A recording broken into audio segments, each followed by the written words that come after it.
കൃഷ്ണനെ നമ്മൾ അറിയുന്നത് വാസുദേവനായി മകൻ, സുഹൃത്ത്, നർത്തകൻ, കാമുകൻ, ശത്രുഭീതിയിലാക്കിയ തന്ത്രജ്ഞൻ എന്നിങ്ങനെ പല മുഖങ്ങളിലൂടെയാണ്.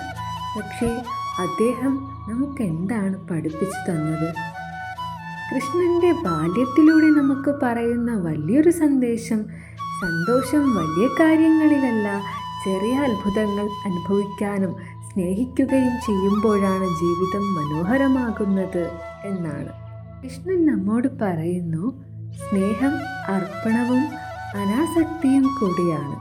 യാഥാർത്ഥ്യത്തിൽ പ്രണയം വെറും സ്വാർത്ഥമല്ല, അത് ആത്മബന്ധമാണ്.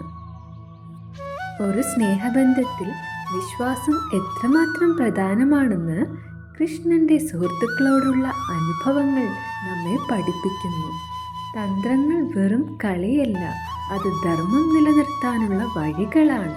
കൃഷ്ണൻ ഒരു കർത്താവായല്ല, ഒരു വഴികാട്ടിയായി കുരുക്ഷേത്രയിൽ നിന്ന് അതിനെയാണ് പഠിപ്പിച്ചത്.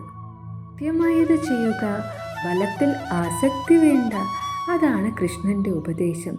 ഭഗവത്ഗീതയിൽ അദ്ദേഹം ഓരോ മനുഷ്യൻ്റെയും ആന്തരിക യുദ്ധങ്ങൾക്കായാണ് സംസാരിച്ചത്.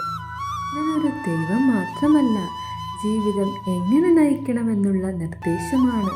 ഓരോ മനുഷ്യനും ഉള്ളിൽ ഒരു കൃഷ്ണനുണ്ട്, ധർമ്മത്തിൻ്റെ സ്വരം. ഇതുപോലെയുള്ള ആത്മീയവും അറിവും നിറഞ്ഞ വീഡിയോകൾക്ക് ചാനൽ സബ്സ്ക്രൈബ് ചെയ്യൂ, ഷെയർ ചെയ്യൂ.